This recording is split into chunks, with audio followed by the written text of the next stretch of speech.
오늘 성지 주일에 주님 순환복음을 읽는 것은 우리 성금요일 또 성목요일이 평일이기 때문에 평일에 예식에 참여하지 못하는 분들을 위해 주일에 주님의 순환과 만찬을 함께 기억하기 위해서입니다. 그래서 오늘 이 예식은 총 3부로 나누어져 있다라고 이해하시면 되겠습니다. 앞에 입당할 때의 예루살렘 입성, 그리고 주님 순환복음을 읽은 지금 성금요일, 그리고 이후 예물 봉헌과 함께 준비될 주님 만찬을 기념하는 성찬의 예절입니다. 예수님께서 구약에 예언된 구세주의 사명을 이루시기 위해서 마지막 순간까지 목마르다 하시면서 우리를 위해 당신 자신을 온전히 내어주셨습니다. 구약에 담겨있는 예언을 이루어내신 것이라면 과연 이 예언이라고 하는 것은 무엇일까? 라는 것을 한번 생각해 보시면 좋겠습니다.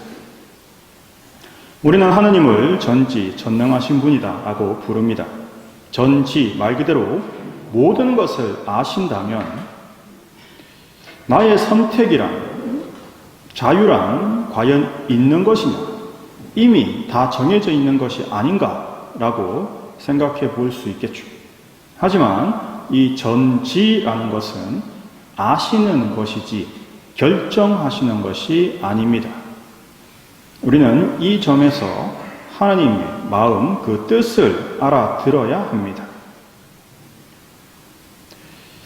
인간의 삶에 대한 것을 이야기했던 영화 중에서 매트릭스라는 게 있었습니다. 굉장히 내용적으로 뛰어난 영화라고 생각합니다. 여기 보면 이제 주인공이 빨간 약 먹을래, 파란 약 먹을래 이렇게 선택하는 것들이 굉장히 많이 나옵니다. 거기 이제 오라클이라는 예언자가 나오는데 그 주인공에게 많은 것들을 예언하죠. 중간에 3편인가를 보게 되면 주인공이 마지막으로 그 오라클 예언자를 만나면서 이야기를 나누는 부분이 있습니다. 거기서 그 오라클 예언자가 사탕을 내밀면서 사탕을 먹을래? 이렇게 물어봅니다. 그때 주인공이 이렇게 대답을 하죠. 내가 사탕을 먹을지 먹지 않을지 이미 알고 있지 않느냐? 그때 그 오라클 예언자는 이렇게 대답합니다. 알고 있지. 나는 예언자니까. 하지만 중요한 것은 너가 사탕을 먹느냐, 먹지 않느냐가 중요한 것이 아니다. 진짜 중요한 것은 너가 왜 그 선택을 하는 것인지 아는 것이 중요하다라고 이야기합니다. 모든 예언자는 그 영화뿐만이 아니고 이 성경에 나오는 예언자들은 어떤 것이 일어날지 그 상황, 사건을 알고 그 결정을 예언합니다. 그런데 왜 예언을 할까요? 혹시나 다른 사람들이 그 결정을 변복하거나 바꿀까요? 아니면 바꾸면 안 돼! 라고 주의를 주기 위해서 예언을 하시는 거겠습니까? 예언의 핵심은 왜 그런 선택을 하는 것인지를 잘 생각해 보라는 겁니다. 분명히 나는 그 선택을 할 겁니다. 그런데 왜 그 선택을 할까요? 라는 거죠. 즉, 그 선택이 나에게 의미가 있고 또 그 선택이 중요하기 때문에 그렇게 선택하라고 예언을 해주는 것입니다. 예수님의 이야기로 돌아오면 다음과 같습니다.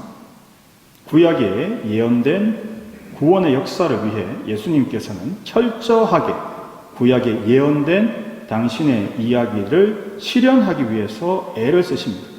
제자들한테도 이렇게 말씀하시죠. 우리는 이렇게 해야 된다. 왜? 구약에 이렇게 예언되어 있기 때문이다.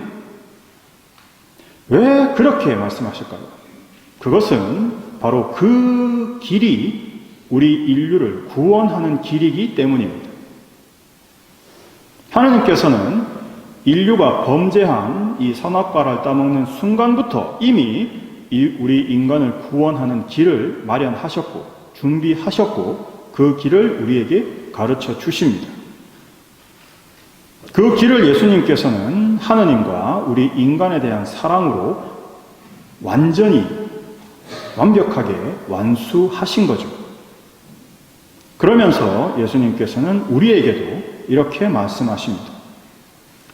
자신의 십자가를 지고 나를 따라야 한다라고요. 우리는 어떤 마음가짐으로 주님의 길을 따라야 할까요? 마지못해서요? 아니면 아무 생각 없이 그냥 걸음지고 장에 간다라는 우리나라 속담처럼 무지성으로 그냥 쫄래쫄래 따라가는 겁니다. 그런 것이 아니라 왜 십자가를 져야 하는지, 그리고 그렇게 십자가를 지는 것이 어떤 의미와 가치, 어떤 효과를 가져오는지를 생각하고 따르라는 것입니다. 따라서 예수님께서는 우리의 구원을 위해 하나님께서 준비하신 인류 구원의 그 길을 완수하셨죠. 따라서 우리도 그 길을 함께 걸어야 한다는 것입니다. 이것이 신앙인들의 깨달음이자 제자의 삶이죠. 즉, 우리 인류를 구원할 정도로 의미 있고 가치 있는 길을 주님과 사랑하는 분과 함께 걸어가는 것이 십자가의 길이라는 것입니다. 그때 예수님께서는 우리에게 말씀하시겠죠. 너는 나를 닮았다. 너는 내 마음에 드는 제자, 내 마음에 드는 자녀다.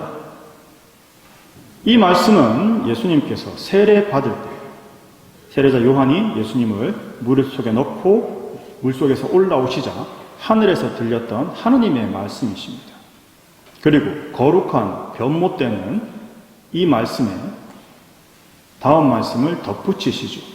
너희는 그의 말을 들어라. 즉 예수님의 말씀을 들을 거냐, 듣지 않을 거냐, 무엇을 선택할 거냐라는 것을 물어보시는 것이 아니라 왜 예수님께서 그런 말씀들을 하시는가를 생각해 보라는 뜻입니다.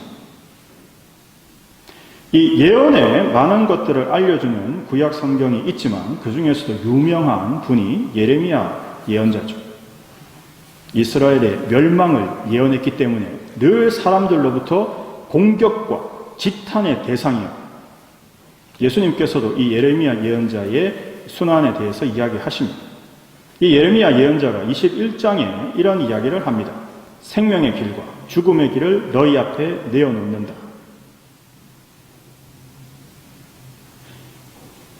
그때 재미있는 건 이 생명의 길과 죽음의 길을 생각했을 때 우리가 일반적으로 생각하는 것과 다릅니다. 죽음의 길은 이스라엘이 바빌론에 대항해서 결사항전하는 게 죽음의 길이고요.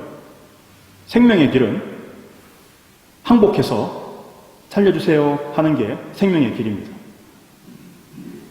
말이 됩니까 이게?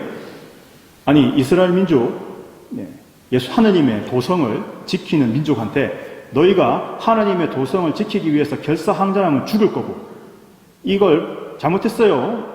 그러니까 여기서 잘못했다는 건 하나님한테 잘못했다는 게 아니고 바빌론한테 우리가 괜히 당신들한테 덤벼들어서 잘못했으니까 살려주세요. 항복합니다. 라고 하면 살 거라는 이야기를 하는 거예요.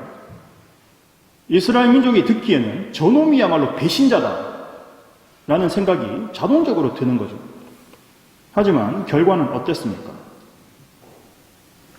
왜냐하면 예레미야 예언자는 알고 있었던 겁니다. 이 일이 벌어진 이유는 바로 유다 이스라엘 민족이 하나님을 배신했기 때문에 하나님께서 내리시는 징벌이라는 거죠. 따라서 하나님의 징벌을 겸손된 마음으로 받아내는 것이 생명의 길이죠. 그 길을 거부하고 그 벌과 그 재앙과 싸우는 것이 생명을 얻는 것이 아니라는 겁니다. 오히려 죽음을 얻는 길이 되는 거죠. 이처럼 우리에게 사실 나에게 생명을 주는 길은 사실 십자가의 길입니다. 예수님의 죽음의 길이 우리의 생명의 길이 된 것처럼 말이죠. 이 생명의 길, 죽음의 길을 깊이 묵상하고 깨달아야 무엇을 선택해야 하고 그 의미와 또 그 선택을 할 수 있는 깨달음을 주님께 청하게 될 수 있습니다. 왜냐하면 우리 스스로는 그 길을 선택하는 정수와 의미와 가치를, 효과를 제대로 알아듣기 힘들기 때문입니다. 예언의 핵심은 왜 그런 선택을 할 것인지를 잘 생각해 보라는 것입니다. 다시 한번 말씀을 드리면서 나는 왜 그 선택을 해야 하고 왜 그 선택을 할 것이냐 라는 것을 다시 한번 우리 안에 새롭게 해야 합니다.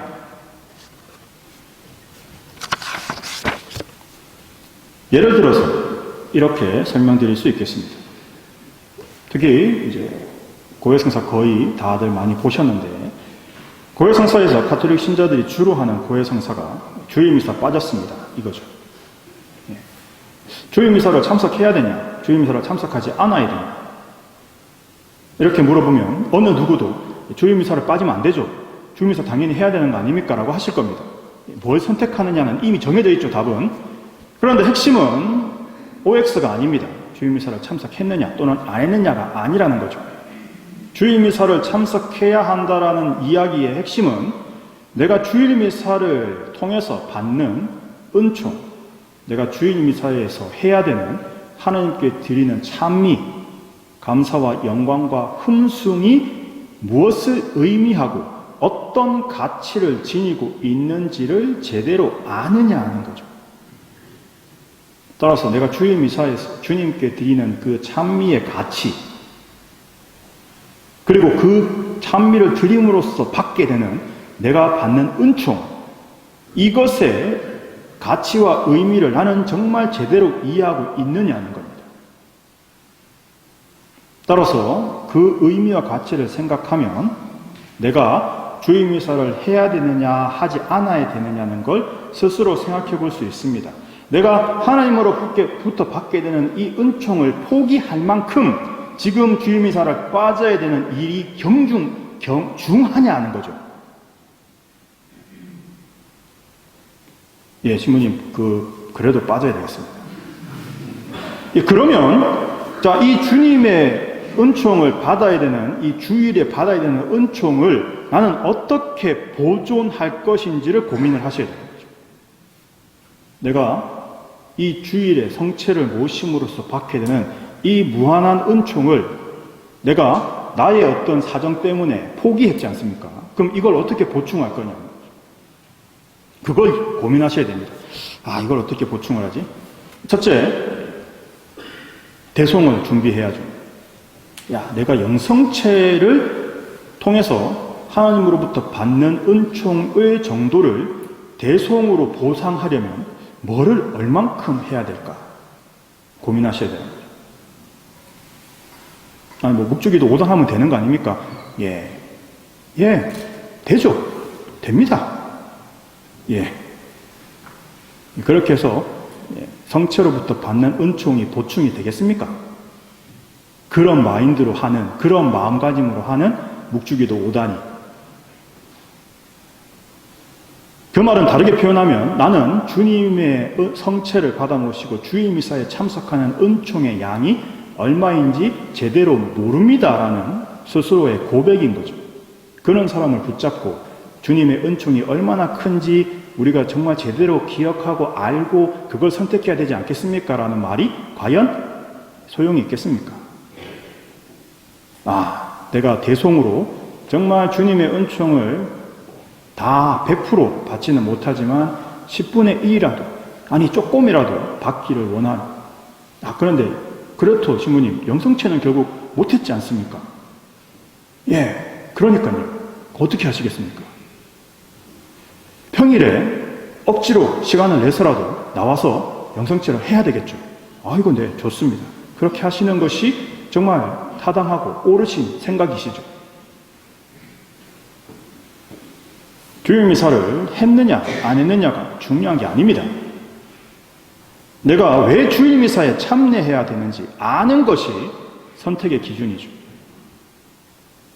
따라서 정말 참된 의미와 가치를 찾아가는 우리의 신앙 생활이 되었으면 좋겠습니다.